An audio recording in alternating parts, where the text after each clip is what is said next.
കേരളത്തിന്റെ ചുമതലയുള്ള ബി.ജെ.പി. പ്രഭാരി പ്രകാശ് ജാവദേക്കറുമായി കൂടിക്കാഴ്ച നടത്തിയെന്ന ആരോപണം പാർട്ടിക്കുള്ളിൽ കത്തിപ്പടരവെ കണ്ണൂരിൽ കേന്ദ്ര കമ്മിറ്റി അംഗമായ ഇ.പി. ജയരാജൻ ഒറ്റപ്പെടുകയാണ്.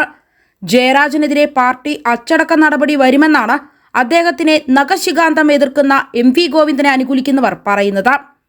തിങ്കളാഴ്ച തിരുവനന്തപുരത്ത് ചേരുന്ന തെരഞ്ഞെടുപ്പ് അവലോകന യോഗത്തിൽ ഇ.പി. ജയരാജൻ LDF കൺവീനർ സ്ഥാനത്ത് നിന്ന് ഒഴിയാൻ സന്നദ്ധത പ്രകടിപ്പിക്കുമെന്നാണ് പുറത്തുവരുന്ന വിവരം.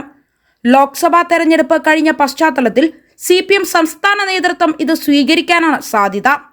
ഇ.പി. ജയരാജന്റെ BJP ബന്ധത്തെക്കുറിച്ചുള്ള വിവാദങ്ങൾ തെരഞ്ഞെടുപ്പിൽ LDFനെ പ്രതികൂലമായി ബാധിച്ചുവെന്ന ആശങ്ക ശക്തമായി നിലനിൽക്കുന്നുണ്ട്. ആരോപണം ആസൂത്രിതമാണെന്ന് പറയുമ്പോഴും പ്രകാശ് ജാവദേക്കർ തന്നെ വന്ന് കണ്ടുവെന്ന് ഇ.പി. ജയരാജൻ തന്നെ സ്ഥിരീകരിക്കുന്നുമുണ്ട്.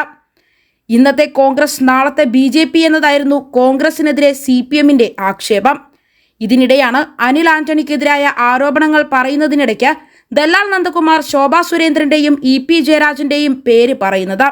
ആ ചർച്ച വളർന്നു വന്ന് രാഷ്ട്രീയ ബോംബായി പൊട്ടിയപ്പോൾ പരിക്ക് മുഴുവനേറ്റത് CPMനും ഇ.പി. ജയരാജനുമാണ്.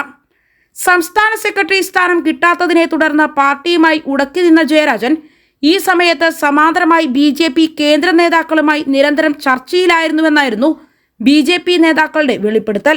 ദല്ലാൽ നന്ദകുമാറുമായുള്ള ചെങ്ങാത്തത്തിൽ LDF convener EP. ജയരാജനെ കുറ്റപ്പെടുത്തിയായിരുന്നു മുഖ്യമന്ത്രി പിണറായി വിജയൻ തെരഞ്ഞെടുപ്പ് ദിനത്തിൽ വോട്ട് ചെയ്തതിനു ശേഷം മാധ്യമപ്രവർത്തകരോട് പ്രതികരിച്ചത്. ഇത്തരം കൂട്ടുകെട്ടുകളിൽ ജാഗ്രത പുലർത്താൻ മുൻപും ഇ.പി. ജയരാജന് കഴിഞ്ഞിട്ടില്ല എന്ന് മുഖ്യമന്ത്രി തുറന്നടിക്കുകയും ചെയ്തു. പ്രകാശ് ജാവദേക്കർ ദല്ലാൽ നന്ദകുമാറിനൊപ്പം മകന്റെ ഫ്ളാറ്റിൽ വന്ന് തന്നെ കണ്ടുവന്ന് ഇ.പി. വെളിപ്പെടുത്തിയതിന് തൊട്ടു പിന്നാലെയായിരുന്നു മുഖ്യമന്ത്രിയുടെ വിമർശനം. കാര്യങ്ങൾ ഇങ്ങനെയൊക്കെയാണെങ്കിലും ഇ.പി. ജയരാജൻ CPM വിട്ട് BJPയിലേക്ക് പോകുകയില്ല. പിണറായി വിടില്ല എന്ന് പറയുന്നതാകും ശരി. ചോക്ലേറ്റ് സിനിമയിൽ പറയുന്നത് പോലെ ജീവിക്കാനാണെങ്കിലും ഒരുമിച്ച്, മരിക്കാനാണെങ്കിലും ഒരുമിച്ച്. ഇതാണ് പിണറായി വിജയന്റെ ലൈൻ.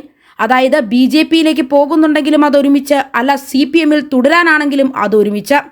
കാരണം പിണറായി വിജയന്റെ എല്ലാ രഹസ്യങ്ങളും അറിയുന്നയാളാണ് ഇ.പി. ജയരാജൻ.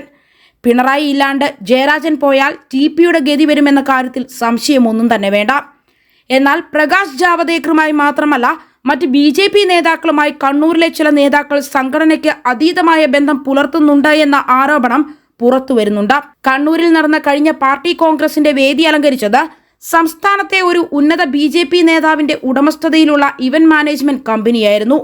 ഇതേക്കുറിച്ച് അന്നേ പാർട്ടിക്കുള്ളിൽ വിവാദം ഉയർന്നിരുന്നുവെങ്കിലും ഏറ്റവും കുറഞ്ഞ റേറ്റിൽ ഈ കാര്യം ചെയ്തു തരാമെന്ന് പറഞ്ഞത് BJP നേതാവിന്റെ കമ്പനിയാണ് എന്നായിരുന്നു വിശദീകരണം. ഇ.പി. ജയരാജൻ മാത്രമല്ല മറ്റു പല നേതാക്കളും ഈ ഉന്നത BJP നേതാവുമായി അടുത്ത ബന്ധം പുലർത്തിയിരുന്നു.